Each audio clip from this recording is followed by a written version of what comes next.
ബൈബിളിലെ ഏറ്റവും കുപ്രസിദ്ധമായ നമ്പറാണ് 666. അതൊരു മനുഷ്യൻ്റെ സംഖ്യയാണെന്ന് ബൈബിൾ വെളിപ്പെടുത്തുന്നു. മനുഷ്യനൊരു സംഖ്യയുണ്ടെങ്കിൽ ദൈവത്തിനും ഒരു സംഖ്യ ഉണ്ടാകണ്ടേ? പ്രൊഫസർ മാത്യു പി തോമസ് അത് വെളിപ്പെടുത്തുന്നു. 137 എന്ന് പറയുന്ന പ്രപഞ്ചത്തിൻ്റെ മുഴുവൻ നിലനിൽപ്പിന് ആധാരമായ ഒരു സംഖ്യ, അത് ദൈവത്തിൻ്റെ സംഖ്യയാണെന്ന് ശാസ്ത്രീയമായ തെളിവുകളെയും വേദപുസ്തകത്തെയും ചേർത്ത് വെച്ചുകൊണ്ട് മാത്യു പി തോമസ് സാർ തെളിയിക്കുവാൻ ശ്രമിക്കുന്നു. പ്രൊഫസർ മാത്യു പി തോമസിൻ്റെ ശാസ്ത്രവും ബൈബിളും എന്ന ഒരു പരമ്പരയുടെ 1ാം ഭാഗമാണിത്. നിങ്ങളിത് കാണുക. ഇത് സംബന്ധിച്ച് നിങ്ങൾക്ക് അഭിപ്രായങ്ങളോ ചോദ്യങ്ങളോ ഉണ്ടെങ്കിൽ ഞങ്ങളെ അറിയിക്കുക. അടുത്ത എപ്പിസോഡുകളിൽ സാർ അതിന് മറുപടികൾ നൽകുന്നതും ആയിരിക്കും.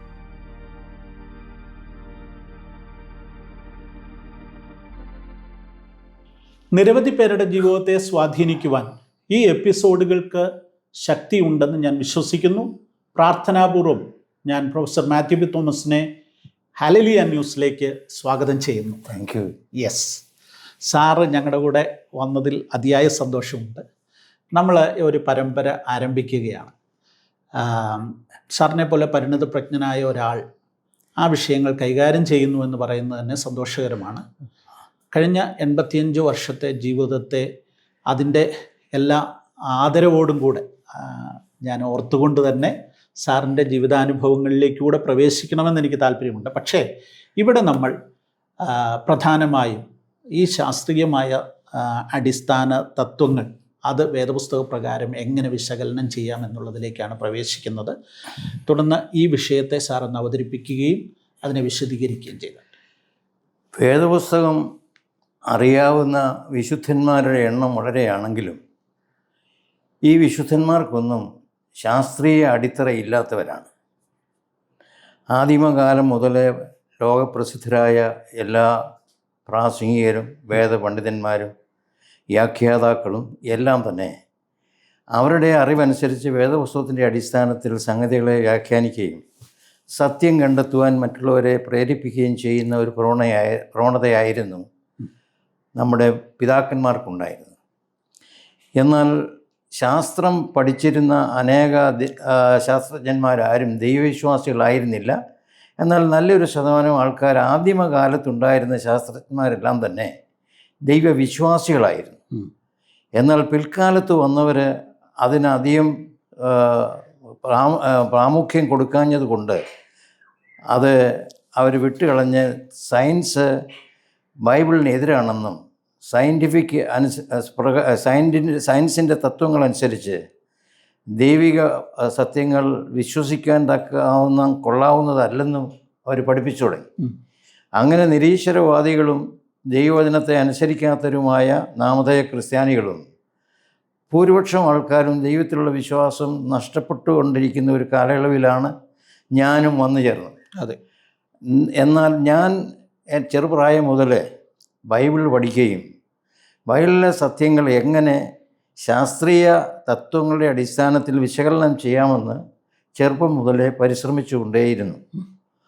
അങ്ങനെയുള്ള പരിശ്രമത്തിൻ്റെ അടിസ്ഥാനത്തിൽ YMCA നടത്തുന്നതായ മീറ്റിങ്ങുകളിൽ നിരീശ്വരവാദികളോട് തർക്കിക്കുകയും ശാസ്ത്രീയ തത്വം അനുസരിച്ച് ഞാൻ വാദപ്രതിവാദങ്ങൾ നടത്തുകയും ചെയ്തു. ശാസ്ത്രീയ തത്വത്തിൽ വിശ്വസിക്കാത്തവർ വെറും തിയറിയിൽ വിശ്വസിക്കുന്നവർ. തിയറി എന്ന് പറഞ്ഞാൽ സയൻസ് അല്ല. പരിണാമവാദം വന്നതിന് ശേഷം ആൾക്കാർ കൂടുതൽ അതിലേക്ക് ആകൃഷ്ടരാകുകയും ഡാർവിൻസ് തിയറിയെ പിൻപറ്റി പോവുകയും ചെയ്തപ്പോൾ വളരെ ദുഃഖം തോന്നി. അപ്പോൾ അതിൻ്റെ അടിസ്ഥാനത്തിൽ സയൻസ് എന്താണ്, തിയറി എന്താണ് എന്നുള്ളതിനെക്കുറിച്ച് വിശകലനം ചെയ്തപ്പോൾ ഈ ലോകത്തിൽ ഏതെങ്കിലും ഒരു കാര്യം സയൻസ് ആകണമെങ്കിൽ ഊഷ്മഗതി വിജ്ഞാനം എന്ന് പറഞ്ഞാൽ തെർമോഡൈനാമിക്സിൻ്റെ 3 തത്വങ്ങൾ അനുസരിക്കാത്തത് ഒന്നും സയൻസായിട്ട് സയൻറ്റിസ്റ്റ് അംഗീകരിക്കുന്നില്ല. തീർച്ചയായിട്ടും ആ 3 തത്വങ്ങളുടെ അടിസ്ഥാനത്തിലാണ് ഒരു ഫാക്റ്റ് അത് സയൻറ്റിഫിക് ആണോ അല്ലയോ അതോ തിയറിയാണോ എന്ന് അല്ലെങ്കിൽ ഹൈപ്പോത്തിസിസ് ആണോ എന്ന് നിർണ്ണയിക്കുന്നത് ഈ ഈ തെർമോഡൈനാമിക്സിൻ്റെ അടിസ്ഥാനത്തിൽ വിശകലനം ചെയ്യുമ്പോൾ ഈ 3 തത്വങ്ങളെ അനുസരിക്കാത്തത് ഒന്നും തന്നെ സയൻസായിട്ട് അംഗീകരിക്കത്തില്ല. അതുകൊണ്ടാണ് ഇന്ന് നമ്മൾ ഡാർവിൻസ് ഹൈപ്പോത്തിസിസ് എന്ന് പറയുന്നത്. അതുകൊണ്ടാണ് സയൻസിൻ്റെ തെർമോഡൈനാമിക്സ് അനുസരിച്ച് ഒരിക്കലും കുരങ്ങ് മനുഷ്യനാകത്തില്ല. കാരണം എൻട്രോപ്പി എന്ന് പറയുന്ന ഒരു അളവുകോൽ ഉപയോഗിച്ച് ഡിസോർഡറും ഓർഡറും എന്നല്ലെങ്കിൽ ദ്രവത്വവും അദ്രവത്വവും തമ്മിൽ അളക്കാനുള്ള ഒരു യൂണിറ്റാണ് എൻട്രോപ്പി എന്ന് പറയുന്നത്. ആ എൻട്രോപ്പി അനുസരിച്ച് ഒരിക്കലും ഹയർ എൻട്രോപ്പിയിൽ നിന്ന് താഴത്തെ എൻട്രോപ്പിയിലേക്ക് വരികയെന്ന ഒരു സാധ്യതയുള്ളൂ. അങ്ങനെയാകുമ്പോൾ ഏറ്റവും ഹയസ്റ്റായിട്ടുള്ള ഒരു മനുഷ്യൻ കുരങ്ങായിട്ട് രൂപപ്പെടുത്താൻ എളുപ്പമാണ്. അത് ശരിയാണ്. തത്വം അനുസരിച്ച് മനുഷ്യൻ കുരങ്ങാകാൻ നോക്കും, പക്ഷെ കുരങ്ങ് മനുഷ്യനാകാൻ തെർമോഡൈനാമിക്സ് അനുവദിക്കുന്നില്ല. ഇതാണ് പ്രശ്നം. ഞാൻ പറഞ്ഞ് മനസ്സിലാക്കി കരുതുന്നു. ഞാൻ തെർമോഡൈനാമിക്സിനെ കുറിച്ച് പിന്നീട് പറയാം. അങ്ങനെ വിവിധ സത്യങ്ങൾ തെർമോഡൈനാമിക്സിൻ്റെ വെളിച്ചത്തിലും അതുപോലെ തന്നെ സയൻറ്റിഫിക് ഡേറ്റാസും വേദോത്സവത്തിൻ്റെ തത്വങ്ങളും ഞാൻ അനലൈസ് ചെയ്ത് വളരെ സമയം മെനക്കെടുത്തി പഠിച്ചപ്പോൾ വേദോത്സവം എഴുതിയിട്ടുള്ളത് തെർമോഡൈനാമിക്സിൻ്റെ 3 ലോയുടെ അടിസ്ഥാനത്തിലാണെന്നും അതിന് ഒരു വിട്ടുവീഴ്ചയും വന്നിട്ടില്ല എന്നും മനസ്സിലാക്കി. കൂടാതെ നമ്മുടെ വേദപുസ്തക പണ്ഡിതന്മാരെല്ലാം തന്നെ ദ്രവത്വവും അദ്രവത്വവും തമ്മിലുള്ളതായ ബന്ധത്തെക്കുറിച്ച് വളരെ കൂലങ്കഷമായിട്ട് പ്രസംഗിക്കുകയും ചെയ്യുന്നുണ്ട്. ദ്രവത്വം അദ്രവത്വത്തെ പ്രാപിക്കുമെന്നും അദ്രവത്വം ദ്രവത്വത്തെ പ്രാപിക്കത്തില്ലെന്നും ദ്രവത്വത്തിൽ നിന്ന് അദ്രവത്വത്തിലേക്ക് പോകുമോ എന്ന് പറയുന്നതാണ് തെർമോഡൈനാമിക്സിൻ്റെ ഒരു തത്വം. അപ്പം ഒരു ഡിസോർഡർ എന്ന് വെച്ചാൽ ദ്രവത്വം ഓർഡറായി പോകണമെങ്കിൽ ആ ഡിസോർഡറിൻ്റെ പിന്നിൽ വലിയൊരു ഓർഡർ മരിക്കണമെന്നാണ് സെക്കൻഡ് ലോ ഓഫ് തെർമോഡൈനാമിക്സ് പറയുന്നത്. അതിനെക്കുറിച്ച് പിന്നീട് ഒരു അവസരത്തിൽ അടുത്ത എപ്പിസോഡിൽ പറയുന്നതായിരിക്കും. എന്നാൽ അതിനേക്കാൾ വലുതായ ഒരു പ്രശ്നം ഇപ്പോൾ ശാസ്ത്രജ്ഞന്മാർ കണ്ടുപിടിച്ചിരിക്കുന്നത് ഈ 137 എന്നുള്ള സംഖ്യയാണ്. ഈ 137 എന്നുള്ള സംഖ്യ എങ്ങനെ ഒഴിച്ചുകൂടാത്തതായി വന്നു എന്നുള്ളതിനെക്കുറിച്ച് ലോകത്തിലെ ഒരു ശാസ്ത്രജ്ഞനും പറയുന്നില്ല. അവർ പറയുന്നത്, ഒരാൾ പറഞ്ഞത് ഞാൻ മരിക്കുമ്പോൾ ആദ്യം സാത്താനോട് ചോദിക്കുന്നത് ഈ 137 എങ്ങനെ വന്നു എന്നാണ്. ഫെയ്മാൻ എന്നൊക്കെ പറയുന്ന ആൾക്കാർ പറയുന്നത് അഖിലാണ്ടത്തിൻ്റെ ഏറ്റവും വലിയ രഹസ്യം എന്ന് പറയുന്നത് 137 ആണ്. ഈ 137നേക്കാൾ 138 ആയാലോ 136 ആയാലോ അഖിലാണ്ടം കത്തിപ്പോകും. പ്രപഞ്ചത്തിൻ്റെ ഒരു അടിസ്ഥാനം 137 ആണ്. ഈ 137 എന്നുള്ള സംഖ്യയിലാണ് അഖിലാണ്ടം മുഴുവനും ഗാലക്സികളും ഈ ലോകത്തിലെ എന്ത് സംഭവങ്ങളും പ്രവർത്തനവും ചലിക്കുന്നതും എല്ലാം ഈ 137നെ ആശ്രയിച്ച് മാത്രമാണ്. ഈ 137 എന്ന് പറയുന്ന ഒരു പ്രൈം നമ്പറാണ്. ആ പ്രൈം നമ്പർ അനുസരിച്ച് മാത്രമേ വെലോസിറ്റി ഓഫ് ലൈറ്റ് കണക്കൂട്ടാനൊക്കെ ഉള്ളൂ. ആ 137 ഇല്ലാതെ പ്ലാങ്ക് കോൺസ്റ്റന്റ് എന്ന് പറയുന്ന ഒരു കാര്യം എൻ്റെ സംഖ്യ കിട്ടുകയില്ല. പിന്നെ ഈ പാർട്ടിക്കിൾ നേച്ചറും വേവ് നേച്ചറും തമ്മിലുള്ള ബന്ധം, അതായത് അദൃശ്യവും ദൃശ്യവുമായ ലോകത്തിലെ ബന്ധപ്പെടുത്തുന്നതിന് 137 ആവശ്യമാണ്. 137 ഇല്ലാതെ ദൃശ്യവും അദൃശ്യവുമായ ലോകത്തെ ഒന്നായി ചിന്തിക്കുവാനായിട്ട് മനുഷ്യർക്ക് കഴിയുന്നില്ല. അങ്ങനെ ശാസ്ത്രജ്ഞന്മാരുടെ ഇടയിലുള്ളതായ ഈ വലിയ വാഗ്വാദത്തിൻ്റെ അടിസ്ഥാനത്തിൽ ഈ 137 എങ്ങനെ വന്നു എന്നുള്ളതിനെ കുറിച്ച് വലിയ പണ്ഡിതന്മാർ ആലോചിച്ചിട്ട് തല കൊഴിഞ്ഞിട്ട് ഞങ്ങൾക്കറിഞ്ഞുകൂടാ എന്ന് പറഞ്ഞ് തലയിൽ കൈവച്ച് സമ്മതിക്കുകയായിരുന്നു. അപ്പോൾ ഞാൻ അതിനെക്കുറിച്ച് ഞാൻ അവരോടൊപ്പം ജ്ഞാനം സമ്പാദിച്ചില്ല എങ്കിലും ഒരു ശാസ്ത്ര വിദ്യാർത്ഥിയും കഴിഞ്ഞ 30 വർഷക്കാലം ശാസ്ത്രവും തെർമോഡൈനാമിക്സും അതുപോലെ ക്വാണ്ടം മെക്കാനിക്സും ഒക്കെ പഠിപ്പിച്ചതിൻ്റെ അടിസ്ഥാനത്തിൽ വേദപുസ്തകത്തിലെ സംഗതികളുമായിട്ട് ആരാഞ്ഞു നോക്കിയപ്പോൾ ഞാൻ ചില തത്വങ്ങൾ എനിക്ക് 137 എങ്ങനെയാണ് ലഭിച്ചത് എന്നുള്ളതിനെക്കുറിച്ചുള്ള ഒരു ഉൾക്കാഴ്ച ലഭിക്കുകയുണ്ടായി. 137 എങ്ങനെ വന്നു എന്നുള്ളതിനെക്കുറിച്ച്. അപ്പോൾ 3 സത്യമേ ലോകത്തിലുള്ളൂ. ഒന്ന് യോഹന്നാൻ്റെ സുവിശേഷം 1-ാം അധ്യായം 10-ാം വാക്യം, സകലതും യേശുക്രിസ്തു മുഖാന്തരം സൃഷ്ടിക്കപ്പെട്ടു, അവൻ മുഖാന്തരം ലോകത്തെ സൃഷ്ടിച്ചു. അതാണ് the greatest truth in the history of the universe. യൂണിവേഴ്സിലെ പരമസത്യം എന്ന് പറയുന്നത് the whole universe was created by Jesus by the father through Jesus. അതുകൊണ്ട് അവൻ സകലത്തെയും തൻ്റെ ഉള്ളംകൈയിൽ വഹിക്കുന്നു എന്ന് എബ്രായ ലേഖനത്തിൽ പറഞ്ഞിരിക്കുന്നു. അപ്പോൾ അഖിലാണ്ടത്തെ മുഴുവൻ ഉള്ളംകൈയിൽ വഹിക്കുന്നതായ യേശു ക്രിസ്തു ഈ ഭൂമിയിൽ ഉണ്ടായിരുന്നു എന്നുള്ളതാണ് ഏറ്റവും വലിയ പരമമായ സത്യം. അതായത് യോഹന്നാൻ്റെ സുവിശേഷം 1-ാം അധ്യായം 10-ാം വാക്യത്തിൽ he was in the world. അതാണ് the greatest truth in the history of mankind.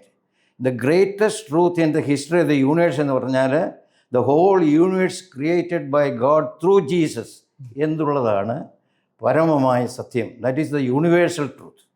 രണ്ടാമത്തെ ട്രൂത്ത്, ഹിസ്റ്റോറിക്കൽ ട്രൂത്തിൽ Jesus was in the world എന്നുള്ളതാണ്.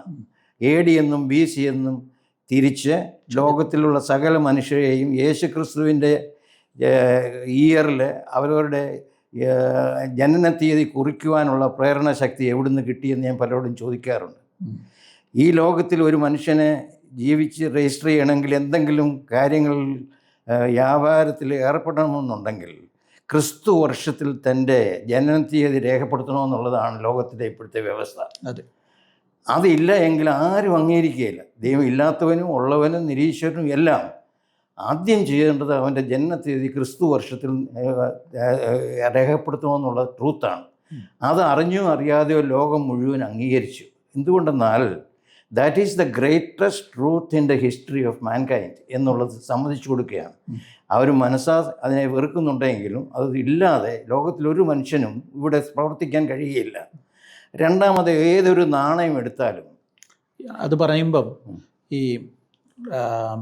ഈ കോമൺ ഇറ എന്ന പേര് മാറ്റി അതിനെ മാറ്റാനായിട്ടൊരു ശ്രമം അത് നടക്കുന്നുണ്ട്. കാരണം അവരുടെ വേദന കൊണ്ടാണ്. യേശുക്രിസ്തുവിൻ്റെ സത്യം മറച്ചു വയ്ക്കാനുള്ള ഒരു മറയായിട്ടാണ് അതിനെ എടുക്കുന്നത്. പക്ഷേ ആ ട്രൂത്ത് ഒരിക്കലും നിലനിൽക്കുന്നില്ല. അല്ല, അത് വ്യാപകമായി അംഗീകാരം അതിന് ലഭിച്ചിട്ടില്ല. ഏത് ദൈവമില്ല എന്ന് പറയുന്ന കൺട്രി ആയാലും അവൻ്റെ നാണയത്തിന് വില വരണമെങ്കിൽ ഈ ഇയർ അടിച്ചിരിക്കണം, എങ്കിൽ മാത്രമേ ആ നാണയത്തിന് വിലയുള്ളൂ.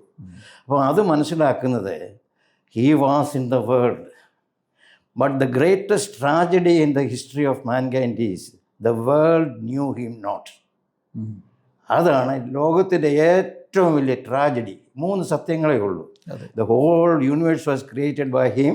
That is the greatest truth in the history of the universe. Jesus was in the world. That is the greatest truth in the history of mankind.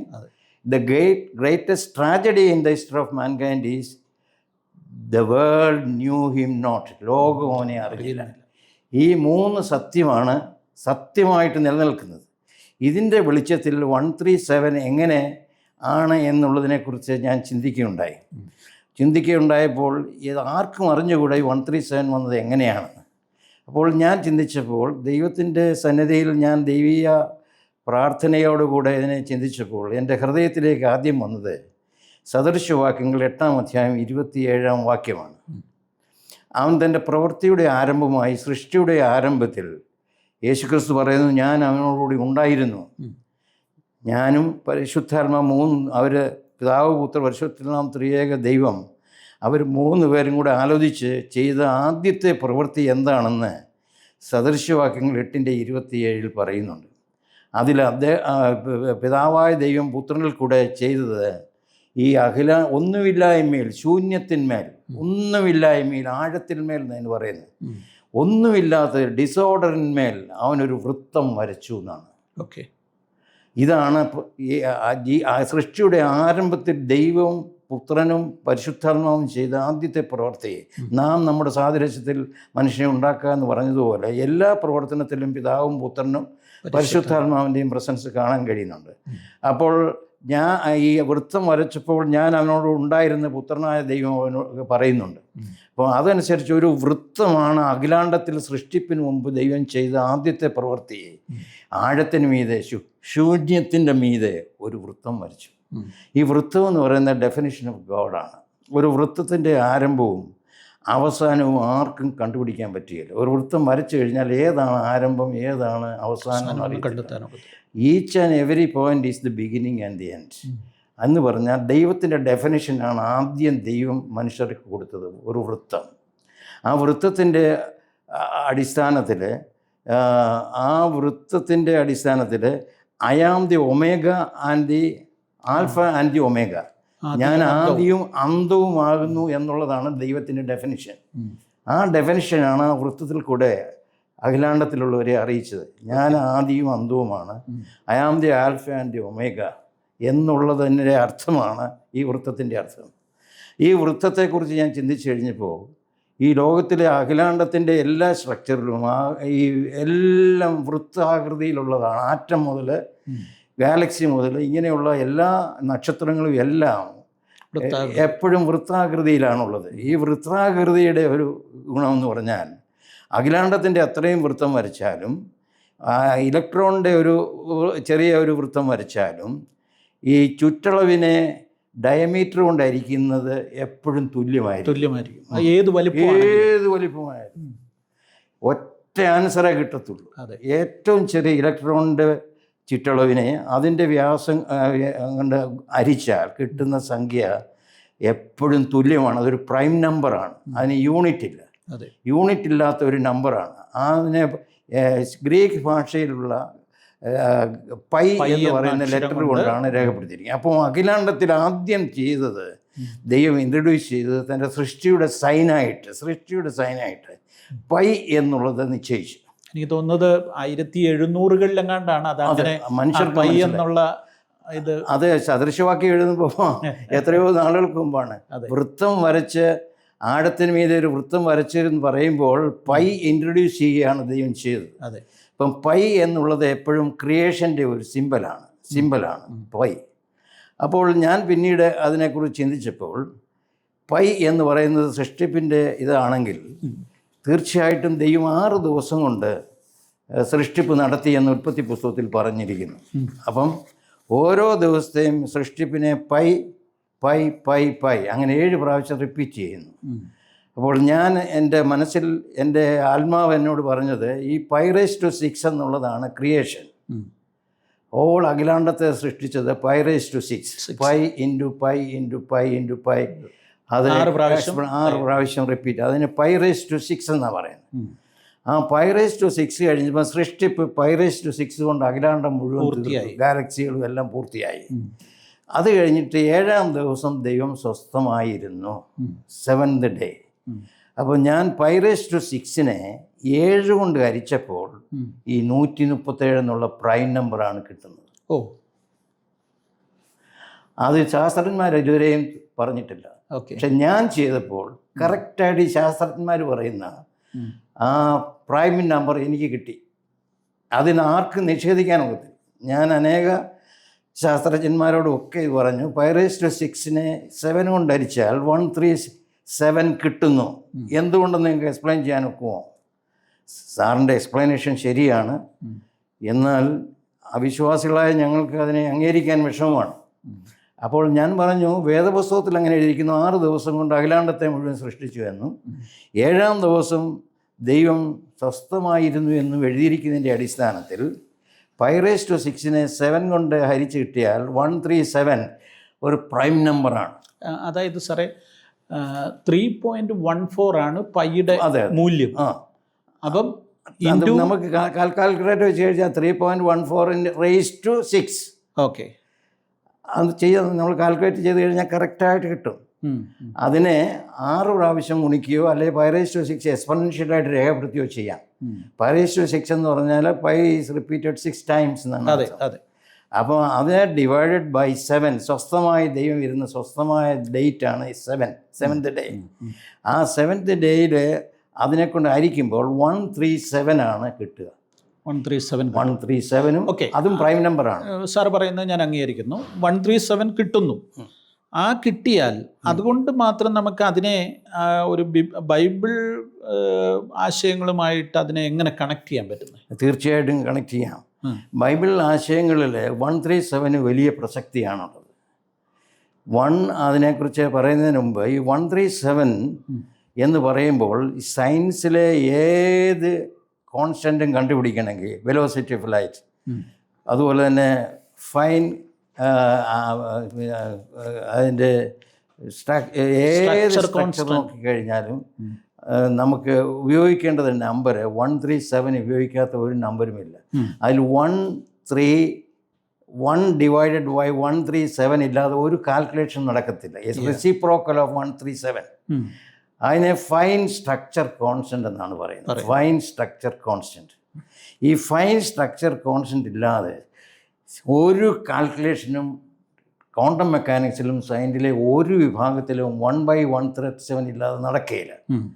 അതിനെക്കുറിച്ച് ശാസ്ത്രജ്ഞന്മാർക്ക് 137 കുറിച്ച് അറിവില്ല എങ്കിലും അവരുടെ കണക്കനുസരിച്ച് അത് കിട്ടിയതാണ്. അവരുടെ ഏതോ കാൽക്കുലേഷനിൽ വെലോസിറ്റി ഓഫ് ലൈറ്റും ഇലക്ട്രോണിൻ്റെ ചാർജും മറ്റു കാര്യങ്ങളും എല്ലാം കൂടെ ചേർത്ത് കിട്ടിയപ്പോഴാണ് അവർക്കത് 137 കിട്ടുന്നത്. ഓക്കെ.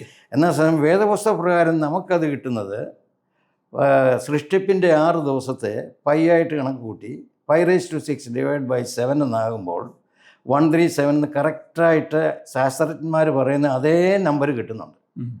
അപ്പോൾ ഞാൻ അതിനെക്കുറിച്ച് മനസ്സിലാക്കുന്നത് ദൈവവചന 137 എന്നുള്ളത് ദൈവത്തിൻ്റെ നമ്പറാണ്. 137 ദൈവത്തിൻ്റെ നമ്പറാണ്. God's number. മനുഷ്യർക്ക് നമ്പർ ഉണ്ടല്ലോ, 666 എന്നുള്ളത് മനുഷ്യൻ്റെ നമ്പറാണെന്ന് എഴുതിയിരിക്കുന്നത് ബൈബിളിൽ പറഞ്ഞിട്ടുണ്ട്. അപ്പം മനുഷ്യന് നമ്പർ ഉണ്ടെങ്കിൽ ദൈവത്തിന് ഒരു നമ്പർ ഉണ്ടായിരിക്കണം എന്ന് ഞാൻ തീരുമാനിച്ചു.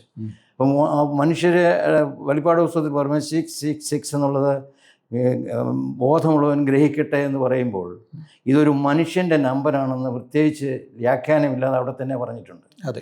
അങ്ങനെയാണെങ്കിൽ സകലത്തിനും ഒരു നമ്പർ ആവശ്യമാണ്. ഈ അക്ഷരങ്ങൾക്കും ഹീബ്രു ലാംഗ്വേജിലും ഏതിലും ഓരോ അക്ഷരത്തിന് പോലും ഒരു അക്കമുണ്ട് എന്നുള്ളത് വളരെ വ്യക്തമാണ്. അത് എല്ലാവരും സമ്മതിക്കുന്ന കാര്യമാണ്. ഹീബ്രു ഭാഷയിലായാലും ഗ്രീക്ക് ഭാഷയിലായാലും ഓരോ ആൽഫബറ്റിനും ഓരോ അക്കമുണ്ട്. അങ്ങനെയാണെങ്കിൽ ദൈവത്തിനൊരു അക്കമില്ലാതെ വരുമോ? ഇല്ല, വരാതിരിക്കുകയില്ല. അങ്ങനെയാണെങ്കിൽ ദൈവത്തിൻ്റെ സംഖ്യയാണ് 137 എന്ന് ഞാൻ തറപ്പിച്ച് വിശ്വസിക്കുകയും പ്രചരിപ്പിക്കുകയും ചെയ്യുന്നു. അതിനെതിരായിട്ടുള്ള എതിരാളികൾക്ക് പറയാനുള്ളത് ഞാൻ ശ്രദ്ധാപൂർവം കേട്ടിട്ട് അവർക്കൊന്നും പറയാനില്ല. എന്നാൽ സാറിൻ്റെ കണക്കനുസരിച്ച് 5⁻6 ഡിവൈഡ് ബൈ 7 എന്നുള്ളത് 137 കിട്ടുന്നു. അത് ഫൈൻ സ്ട്രക്ചർ കോൺസ്റ്റൻറ്റിന് ആധാരമായ നമ്പർ തന്നെയാണ്. അങ്ങനെയായപ്പോൾ ശാസ്ത്രം കണ്ടെത്തിയത് തന്നെയാണ് ഞാനും കണ്ടെത്തിയിരിക്കുന്നത്. ഓക്കെ. ശാസ്ത്രം കണ്ടെത്തിയത് തന്നെയാണ് ഞാനും കണ്ടെത്തിയിരിക്കുന്നത്. അപ്പോൾ അങ്ങനെ വരുമ്പോൾ ഈ 137 കുറിച്ച് ഞാൻ ആലോചിച്ച് നോക്കുമ്പോൾ ഈ ആവർത്തന പുസ്തകത്തിൽ കർത്താവ് പറയുന്നുണ്ട്, യഹോവ എന്ന ഏകനായ ഞാൻ ഒരുവനാണ്. ദൈവം ഏകനാണ്. യഹോവയായ ദൈവം ഞാൻ ഏകനാണ്. അപ്പം ദൈവത്തിന് ഏകനാമമേ ഉള്ളൂ. അതാണ് നാമം. പിതാവിൻ്റെയും പുത്രൻ്റെയും പരിശുദ്ധാത്മാവിൻ്റെയും നാമങ്ങളിൽ നിന്നല്ല, നാമത്തിൽ. അപ്പം പിതാവിനും ഒരു നാമമേ ഉള്ളൂ, പുത്രനും ഒരു നാമമേ ഉള്ളൂ, പരിശുദ്ധാത്മാവിനും ഒരു നാമമേ ഉള്ളൂ. അതാണ് 137 ആദ്യത്തെ നമ്പർ കുറിക്കുന്നത്. 137 ആദ്യത്തെ നമ്പർ കുറിക്കുന്നത് ആ ഒന്നെന്നുള്ളത് ദൈവത്തിൻ്റെ ഏകത്വത്തെ ഏകനാമത്തെ കാണിക്കുന്നു. ഏകനാമം. അപ്പം ഈ ദൈവത്തിൻ്റെ സ്വഭാവ വൈശിഷ്ട്യമുള്ളതെല്ലാം ദൈവമാണ്. വിശദീകരിക്കാം. അത് വിശ്വസിക്കാം. അത് ദൈവം സർവ്വവ്യാപിയാണ്. പിതാവ് സർവ്വവ്യാപിയാണ്, സർവശക്തനാണ് എന്ന് ഇത്രയാദി ദൈവത്തിൻ്റെ ആട്രിബ്യൂട്ട്സ് എല്ലാം തന്നെ പുത്രനും കിട്ടുന്നു. 2-3 പേര് എവിടെ കൂടിയാലും അവരുടെ മധ്യമുണ്ടെന്ന് യേശു പറയുമ്പോൾ സർവ്വവ്യാപിയാണ്. അതെ. ഞാൻ അഖിലാണ്ടം ഉണ്ടാകുന്നതിന് മുമ്പ് ഉണ്ടായിരുന്നു എന്ന് ക്രിസ്തു തന്നെ ക്ലെയിം ചെയ്യുന്നു. അതും ദൈവത്തിൻ്റെ ആ കാര്യത്തിൽ അങ്ങനെ ആകുമ്പോൾ പിതാവായ ദൈവത്തിൻ്റെ ആട്രിബ്യൂട്ട്സ് എല്ലാം തന്നെ പുത്രനും ചേരുന്നതാണ്. അതുകൊണ്ട് പിതാവായ ദൈവമാണ്. കാരണം എല്ലാ ദൈവ സ്വഭാവങ്ങളും പിതാവായ ദൈവത്തിനുണ്ട്. സർവ്വവ്യാപിയാണ്, സർവശക്തനാണ് എന്നുള്ള എല്ലാ ആട്രിബ്യൂട്ട്സും പിതാവിന് ചേരുന്നത് പോലെ പുത്രനും പറയുന്ന അതേ ആട്രിബ്യൂട്ട്സ്, ഞാനും പിതാവും ഒന്നാണെന്നും പിതാവും ഞാനും അറിയാത്ത ഒരു കാര്യവുമില്ലെന്നും ഞാൻ ചെയ്യുന്നതെല്ലാം പിതാവ് ചെയ്യുന്നെന്നും പിതാവ് ചെയ്യുന്നതെല്ലാം ഞാൻ ചെയ്യുന്നെന്നും പുത്രൻ പിതാവും കൂടെ ഉള്ള ബന്ധത്തെക്കുറിച്ച് കർത്താവ് പറയുന്നുണ്ട് യോഹന്നാന്റെ സുവിശേഷം 5-ാം അധ്യായത്തിൽ. അങ്ങനെ വരുമ്പം എല്ലാ ആട്രിബ്യൂട്ട്സും ക്രിസ്തുവിനും ചേരുന്നതാണ്. അത് ക്രിസ്തു ദൈവമാണ് എന്ന് പറയേണ്ടി വരും. അതുപോലെ പരിശുദ്ധാത്മാവിനെ കുറിച്ച് പറയുമ്പോൾ നിത്യാത്മാവാകുന്ന സത്യാത്മാവാകുന്ന സത്യദൈവം എന്നാണ് പരിശുദ്ധാത്മാവിനെ കുറിച്ച് പറയുന്നത്. അപ്പം പരിശുദ്ധാത്മാവ് നിത്യനാണ്, സത്യാത്മാവാണ് എന്ന് പറയുമ്പോൾ ഈ ആട്രിബ്യൂട്ട്സ് പിതാവിനും പുത്രനും പരിശുദ്ധാത്മാവിനും ഉള്ള പോലെ തന്നെ ഏകനാമമാണ് യഹോവ എന്ന ഏകനാമം എന്നുള്ളതിനാണ് ഒന്ന് നിൽക്കുന്നത്.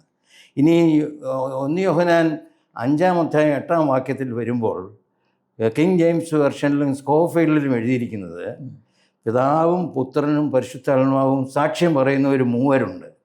പിതാവും പുത്രനും പരിശുദ്ധാത്മാവും. ചില വേർഷനിൽ പുത്രന് പകരം വേർഡ് എന്നാണ് കൊടുത്തിരിക്കുന്നത്. വചനം ജഡമായി ഭവിച്ചു എന്നുള്ളതിൻ്റെ അർത്ഥത്തിലാണ് ക്രിസ്തുവിനെ കുറിച്ച് വേർഡ് എന്നവിടെ ചേർത്തിരിക്കുന്നത്. അപ്പോൾ ഞാനും വേർഡും പരിശുദ്ധാത്മാവും ഒന്നാണെന്ന് എഴുതിയിരിക്കുന്നു. These three are one. ഇത് വളരെ വ്യക്തിയാണ്. അപ്പം ത്രീത്വത്തിൻ്റെ കാര്യത്തെക്കുറിച്ചാണ് റെഫർ സ്റ്റാൻഡ് ചെയ്യുന്നത്. അപ്പം 1 ദൈവത്തിൻ്റെ ഏക നാമം, 3 എന്നുള്ളത് പിതാവായ ദൈവം, പുത്രനായ ദൈവം, പരിശുദ്ധാത്മാവും ദൈവം എന്നുള്ള ത്രീത്വത്തെ റെപ്രസെൻ്റ് ചെയ്യുന്നു 3. ഇനിയും 7 എന്നുള്ളത് ദൈവത്തിൻ്റെ 7 കണ്ണുകൾ. ദൈവത്തിൻ്റെ 7 കണ്ണുകൾ എന്ന് പറയുന്നത് ദൈവത്തിൻ്റെ 7 ആത്മാക്കളെന്ന് യെശയ്യാവ് പറയുന്നുണ്ട്.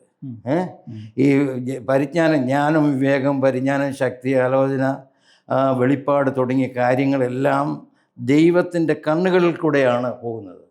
അപ്പോൾ ആ ദൈവത്തിന് 7 കണ്ണുകളുണ്ടെന്നുള്ളത് സക്രിയ പ്രവചനം 4-ാം അധ്യായം 10-ാം വാക്യത്തിലാണെന്ന് തോന്നുന്നു. സെറുബാബേലിൻ്റെ കയ്യിലിരിക്കുന്ന തൂക്ക കണ്ട് യഹോവയായ ദൈവം സന്തോഷിച്ചു. യഹോവയുടെ 7 കണ്ണുകൾ അതിനുമേലെ ഇരിക്കുന്നു എന്ന് വ്യക്തമായിട്ട് എഴുതിയിട്ടുണ്ട്.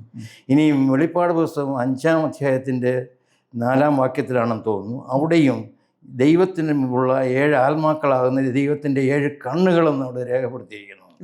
അപ്പോൾ ഈ 7 എന്നുള്ളത് ദൈവം അഖിലാണ്ടത്തിലെ സകല സൃഷ്ടികളെയും, സകല ഗോളങ്ങളെയും, സകല ഗാലക്സികളെയും, മനുഷ്യൻ്റെ ആന്തരിക ചിന്തയെയും, ഷാജിൻ്റെ ആഴങ്ങളെയും, അഖിലാണ്ടത്തിലെ സകല വസ്തുക്കളെയും ആരാഞ്ഞന്വേഷിക്കാൻ ദൈവം ഉപയോഗിക്കുന്ന ഒരു സ്കാനിങ് മെഷീനാണ് ദൈവത്തിൻ്റെ 7 കണ്ണുകൾ. ഈ 7 ബൈബിളിൽ അല്ലാതെ തന്നെ ഒത്തിരി പ്രാധാന്യം അല്ലാതെ തന്നെയുണ്ട്. ഈ 7 കണ്ണുകൾ കൊണ്ട് മനുഷ്യൻ ഇരിക്കുന്നതും എഴുന്നേൽക്കുന്നതും ദൂരത്തുനിന്ന് ഗ്രഹിക്കുന്നു. മനുഷ്യൻ്റെ എല്ലാ രഹസ്യങ്ങളും ദൈവത്തിൻ്റെ സൃഷ്ടിയുടെ മുമ്പിൽ നഗ്നവും മലർന്നവുമായിരിക്കുന്നു. ദൈവത്തിൻ്റെ കണ്ണിൽ നിന്ന് ആർക്കും രക്ഷപ്പെടാൻ കഴിയില്ല. ഞാൻ പാതാളത്തിൽ ചെന്നാൽ നീ അവിടെയുണ്ട്, ഞാൻ എന്നെ സമുദ്രത്തിൻ്റെ അറ്റത്ത് പോയി കഴിഞ്ഞാൽ നീ അവിടെയുണ്ട്. അപ്പം ദൈവത്തിൻ്റെ കണ്ണിന് മറഞ്ഞിരിക്കുന്ന ഒന്നുമില്ലെന്ന് വേദപുസ്തകം പറയുന്നു. അങ്ങനെയാണെങ്കിൽ മനുഷ്യൻ്റെ ചിന്തയെയും മനുഷ്യൻ്റെ ചിന്തയുടെ ആഴങ്ങളെയും പിശാചിൻ്റെ ആഴങ്ങളെയും അറിയുന്നെന്ന് വേറെടുത്ത് എഴുതിയിട്ടുണ്ട്. അപ്പോൾ സകലത്തെയും അറിയാനുള്ള അറിവ് ദൈവത്തിന് മാത്രമേ ഉള്ളൂ എന്നും അത് ദൈവത്തിൻ്റെ തങ്ങൾ ഏകാഗ്ര ചിത്തന്മാരായിരിക്കുന്ന എല്ലാവർക്കും വേണ്ടി ദൈവത്തിൻ്റെ കണ്ണുകൾ അഖിലാണ്ടം മുഴുവനും ഊടാടി സഞ്ചരിക്കുന്നു എന്നും ആര് തന്നെ അറിയുന്നെന്നും അറിയുന്നില്ല എന്നും ദൈവം ഗ്രഹിക്കുന്നു എന്നും നമ്മൾ വായിക്കുന്നുണ്ട്. അങ്ങനെയാണെങ്കിൽ അഖിലാണ്ടത്തെ ഭരിക്കുവാനുള്ള ഏക മാർഗമായി ദൈവം ഉപയോഗിക്കുന്നത് തൻ്റെ 7 കണ്ണുകളുകൊണ്ടാണ്. അത് സ്കാൻ ചെയ്യുമ്പോൾ സകല സൃഷ്ടികളെയും ഭരണാധികാരികളുടെയും ലോകത്തിലെ സകല ജീവജാലങ്ങളുടെയും സകല ഗോളങ്ങളുടെയും എല്ലാ രഹസ്യങ്ങളും അറിയാനുള്ള സാറേ, കണ്ണെന്ന് പറയുമ്പോൾ നമ്മൾ അക്ഷരീകമായി സാറ് ഇപ്പം കണ്ണെന്ന് പറയുമ്പോൾ ഉള്ള നമ്മുടെ മനസ്സിലേക്ക് പെട്ടെന്ന് വരുന്ന മനുഷ്യന്റെ കണ്ണുകളെയാണ്. മനുഷ്യന്റെ കണ്ണുകൾ. പക്ഷേ ആയിരിക്കണമെന്നില്ല. നമുക്കിപ്പം ഈ ലോകത്തിൽ ജീവിക്കുമ്പോൾ ഈ ദൃശ്യലോകവും അദൃശ്യലോകവും ഉണ്ട്. അതെ. ഈ ദൃശ്യലോകത്തിൽ പാർട്ടിക്കിൾ നേച്ചറാണുള്ളത്. പാർട്ടിക്കിൾ നേച്ചറും വേവ് നേച്ചറും എന്ന് പറയും. അദൃശ്യ ലോകത്തിൽ വേവ് നേച്ചറാണ്. ഇപ്പോൾ ഇവിടെയുള്ള എല്ലാ വേവിനെയും ഒന്നും നമുക്ക് കാണാനൊക്കത്തില്ല. സൂക്ഷ്മാണുക്കൾ എന്തുമാത്രമുണ്ട് ഈ ഒന്നും കാണത്തില്ല. അദൃശ്യ ലോകത്തെ കാണാനൊക്കത്തില്ല, അതിന് പരിധിയുണ്ട്. അപ്പോൾ ഡി ബ്രോയി എന്ന് പറയുന്ന ഒരു ശാസ്ത്രജ്ഞൻ പറഞ്ഞു, മനുഷ്യർക്കും സകലർക്കും പാർട്ടിക്കിൾ നേച്ചറുമുണ്ട്, വേവ് നേച്ചറുമുണ്ട്. പാർട്ടിക്കിൾ നേച്ചറും വേവ് നേച്ചറും തമ്മിലുള്ള വിപരീത അനുപാതത്തിൽ ബന്ധപ്പെട്ടിരിക്കുന്നു. പാർട്ടിക്കിൾ നേച്ചറിനെ മാസ് ഇൻറ്റു മൊമെൻറ്റം എന്നാണ് പറയുന്നത്, MV എന്നാണ് പറയുന്നത്. മാസ് ഇൻറ്റു വെലോസിറ്റി എന്ന് പറയുന്നതാണ് പാർട്ടിക്കിൾ നേച്ചർ. വേവ് നേച്ചറിനെ റെപ്രസെൻ്റ് ചെയ്യുന്ന ലാംഡയാണ്. ഈ lambda is equal to constant എന്ന് പറയുന്നത് H എന്ന് പറയുന്നത് പ്ലാങ്ക് കോൺസ്റ്റൻ്റ് ആണ്. അതായത് ലാംഡ സമം H ഡിവൈഡഡ് ബൈ MV എന്നാണ് എഴുതുക. അത് മറ്റു ഭാഷയിൽ പറഞ്ഞാൽ wave nature is equal to H എന്ന് പറയുന്നത് സ്റ്റാൻഡ്സ് ഫോർ ഗോഡ് എന്നാണ് ബൈബിൾ പറയുന്നത്. അവന് ആച്ഛാദനമോ ഒന്നുമില്ലാത്ത ഒരു കോൺസ്റ്റൻ്റാണ്. ദൈവം ഏകനാണ്, അവന് ആച്ഛാദനമില്ല, ഒരു വ്യത്യാസവും വരാത്ത ഒരു കോൺസ്റ്റൻ്റായിരിക്കുന്ന ഒരു വ്യക്തിയാണ് ദൈവം. ആ ദൈവത്തിൻ്റെ അടിയിലാണ് വരുന്ന പാർട്ടിക്കിൾ നേച്ചർ. അപ്പം പാർട്ടിക്കിൾ നേച്ചറും വേവ് നേച്ചറും ഇൻവേഴ്സലി പ്രൊപ്പോർഷണലാണ്. വേവ് നേച്ചർ കൂടുമ്പോൾ പാർട്ടിക്കിൾ നേച്ചർ ഇല്ലാതാകുന്നു. അപ്പോൾ മനുഷ്യന് ആത്മാവും ശരീരവും ഉള്ളതുപോലെ തന്നെ മനുഷ്യന് ആത്മാവും ശരീരവും ഉണ്ടെന്നുള്ളത് ഡി ബ്രോഗി ഇക്വേഷൻ കൊണ്ട് വ്യക്തമാക്കുന്നുണ്ട്. ആ ഇക്വേഷൻ അനുസരിച്ച് നമ്മുടെ ശരീരം ഇല്ലാതായി തീരുമ്പോൾ നമ്മൾ എച്ച് എന്ന് പറയുന്ന ആ വലിയ അനന്തതയോട് ചേരുന്നു എന്നാണ് വാക്തം. അതുതന്നെയാണ് പൗലോസ് പറയുന്നത്, ഞാൻ ശരീരം വിട്ടാൽ എൻ്റെ ഈ ആത്മാവ് പിതാവായ ദൈവത്തിൻ്റെ അടുത്തേക്ക് ചെന്ന് ചേരുന്നു എന്ന് പറയുന്നത് 100% ശരിയാണ്. ഈ ഡി ബ്രോയി ഇക്വേഷൻ അനുസരിച്ച് lambda is equal to Planck constant h divide by particle nature എന്ന് പറയുമ്പോൾ, പാർട്ടിക്കിൾ എന്ന് പറയുന്നത് ശരീരം മണ്ണോട് ചേരുമ്പോൾ അത് 0 ആകും. ഏത് കോൺസ്റ്റൻറ്റിനെയും 0 കൊണ്ട് അരിച്ചാൽ ഇൻഫിനിറ്റി ആകും. അപ്പോൾ നമ്മുടെ ആത്മാവ് എന്ന് പറയുന്ന വേവ് നേച്ചർ നമ്മുടെ ശരീരം മണ്ണോട് ചേർന്ന് ഇല്ലാതാകുമ്പോൾ ദൈവത്തോട് ചേരുന്നു എന്നുള്ള ദൈവീക സത്യവും വെളിപ്പെടുത്തുന്നുണ്ട്. അങ്ങനെ ഈ 137 അടിസ്ഥാനത്തിലാണ് ഇതെല്ലാം പറയാൻ കഴിയുന്നത്. അല്ലെങ്കിൽ ഒന്നും സയൻസിനെക്കുറിച്ച് ഒരക്ഷരം മിണ്ടാൻ ആർക്കും കഴിയില്ല. 137 ഇല്ലെങ്കിൽ ഒന്നുമില്ല. അപ്പോൾ 137 എന്ന് പറയുന്നത് ഏകനായ ദൈവം ഒന്നെന്നുള്ള അക്കത്തിന് നിൽക്കുന്നു.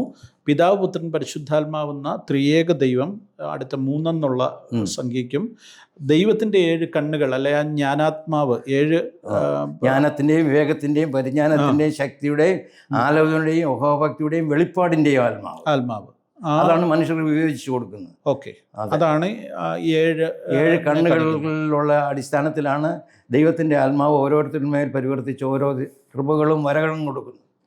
വരപ്രാപ്ത കൊടുക്കുന്ന ഏതെങ്കിലും ഒന്ന്, ജ്ഞാനത്തിൻ്റെയും വിവേകത്തിൻ്റെയും പരിജ്ഞാനത്തിൻ്റെയും വെളിപ്പാടിൻ്റെയും വരങ്ങൾ കൊടുക്കുന്നത് ദൈവമാണ്.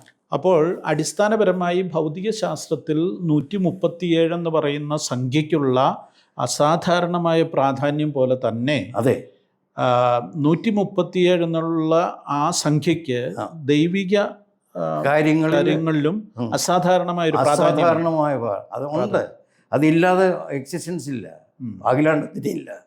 137 എന്നുള്ളത് ദൈവത്തിൻ്റെ നമ്പറാണ്. നമുക്ക് വിശ്വസിക്കുന്നതിൽ ഒരു തെറ്റുമില്ല എന്ന് വാദിക്കുന്ന കൂട്ടത്തിലാണ് ഞാൻ ഇതിനെ സംബന്ധിച്ച് അനേക വിദഗ്ധന്മാരോട് അന്വേഷിക്കുകയും എൻ്റെ കാൽക്കുലേഷൻ ശരിയാണെന്നും തെറ്റല്ല എന്നും അവർ സമ്മതിക്കുകയും ചെയ്തു. അപ്പോൾ ഞാൻ എങ്ങനെയാണിത് കണ്ടുപിടിച്ചെന്നുള്ളതിനെക്കുറിച്ച് ഇന്ന് പറഞ്ഞതുപോലെ ഞാൻ വിശദീകരിച്ചെടുത്തപ്പോൾ അവർക്കത് അക്സെപ്റ്റ് ചെയ്യാൻ കഴിയുന്നില്ല. എങ്കിലും ദൈവം എന്നും യഥാവാനാണ്, അതുകൊണ്ട് അവൻ്റെ സത്യത്തിന് മാറ്റം വരികയില്ല എന്ന് വിശ്വസിക്കുന്ന ഒരുവനാണ് ഞാൻ. അപ്പോൾ വേദപുസ്തകത്തെ തികച്ചും ശാസ്ത്രീയമായി തന്നെ നമുക്ക് വിലയിരുത്തുവാൻ സാധിക്കും എന്നുള്ള ഒരു കാഴ്ചപ്പാടാണ് സാർ മുന്നോട്ട് വയ്ക്കുന്നത്. അതെ, വേദപുസ്തകം സയൻസിനെതിരല്ല. വേദപുസ്തകം ഇല്ല എങ്കിൽ ലോകമില്ല. വേദപുസ്തകം എന്ന് പറയുന്നത് ദൈവത്തെക്കുറിച്ചുള്ള ഒരു അറിവ് മാത്രമാണ്. അതെ, പൂർണ്ണമായ അറിവ് നമുക്ക് ലഭിച്ചിട്ടില്ല. അംശമായിട്ട് നമ്മൾ അറിയുന്നേ ഉള്ളൂ. എന്നാൽ പൂർണ്ണമായത് വരുമ്പോൾ അംശമായത് വിട്ടുപോകുമെന്ന് എഴുതിയിരിക്കുന്നത്. ഇപ്പോൾ നമ്മൾ അംശമായി ദർശിക്കുമ്പോൾ 137 എന്നുള്ള നമ്പറിനെ പൂർണ്ണമായി മനസ്സിലാക്കാൻ കഴിയുന്നില്ല എങ്കിലും ദൈവത്തിൻ്റെ ദിവ്യ ശക്തിയെയും ദൈവത്തിൻ്റെ പ്രപഞ്ചത്തിൽ വച്ചിരിക്കുന്ന തൻ്റെ അത്ഭുത പ്രവർത്തനങ്ങളെയും കുറിച്ചുള്ള ഒരു ചിന്ത മനുഷ്യൻ്റെ ഹൃദയത്തിലേക്ക് അറിഞ്ഞോ അറിയാതെയോ ദൈവത്തിൻ്റെ ആത്മാവ് കൊടുക്കുന്നു എന്നുള്ളതിൻ്റെ വ്യക്തമായ തെളിവാണിത്. അതെ, ഭൗതികശാസ്ത്രത്തിലാണെങ്കിലും ഈ ശാസ്ത്രജ്ഞരെ വല്ലാതെ കുഴക്കുന്ന അല്ലെങ്കിൽ അവരെ തന്നെ അത്ഭുതപ്പെടുത്തുന്ന ഒരു സംഖ്യയാണ് 137.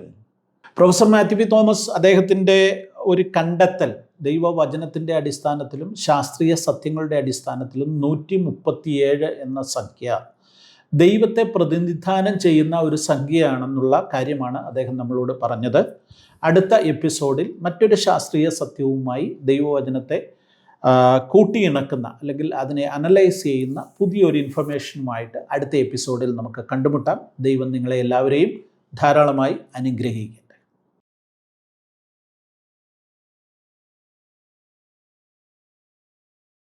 നിങ്ങളുടെ മക്കൾക്ക് വിവാഹപ്രായമായോ?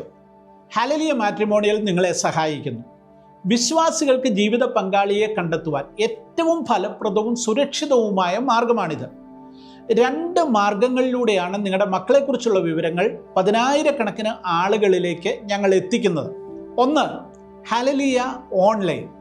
നിരന്തരം ക്രിസ്തീയ വാർത്തകൾ 100 വാട്സപ്പ് ഗ്രൂപ്പുകൾ വഴി 10,000-കണക്കിന് വായനക്കാരിലേക്ക് എത്തുന്നു. ആ വാർത്തകളോടൊപ്പം നിങ്ങളുടെ മാട്രിമോണിയലും ഉൾപ്പെടുത്തുന്നു. 2, കഴിഞ്ഞ 30 വർഷമായി പ്രസിദ്ധീകരിക്കുന്ന ഹല്ലേലൂയയുടെ പ്രിന്റ് എഡിഷൻ ഉണ്ട്. ആ പ്രിന്റ് എഡിഷനിലും ഈ മാട്രിമോണിയൽ അതുപോലെ തന്നെ ഉൾപ്പെടുത്തുന്നു. ഈ 2 മാർഗങ്ങളിലൂടെ 10,000-കണക്കിന് വായനക്കാരിലേക്ക് വളരെ പെട്ടെന്ന് നിങ്ങളുടെ മാട്രിമോണിയൽ എത്തുമ്പോൾ ആലോചനകൾ നിങ്ങളെ തേടി വരും. അതിൽ നിന്ന് ഏറ്റവും അനുയോജ്യമായത് പ്രാർത്ഥനാപൂർവം നിങ്ങൾ തിരഞ്ഞെടുത്താൽ മാത്രം മതിയാകും. അതുകൊണ്ട് വൈകണ്ട. ലോകത്തിൻ്റെ ഏത് കോണിലിരുന്നാണെങ്കിലും നിങ്ങൾക്ക് രജിസ്റ്റർ ചെയ്യാം. ഈ സ്ക്രീനിലുള്ള ഫോൺ നമ്പറിലേക്ക് നിങ്ങളുടെ മക്കളുടെ ബയോഡേറ്റയും ഫോട്ടോയും അയയ്ക്കുക. ഇന്ന് തന്നെ രജിസ്റ്റർ ചെയ്യുക. എത്രയും വേഗം നിങ്ങളുടെ മക്കളുടെ വിവാഹം നടക്കട്ടെ എന്ന് പ്രാർത്ഥിക്കുന്നു.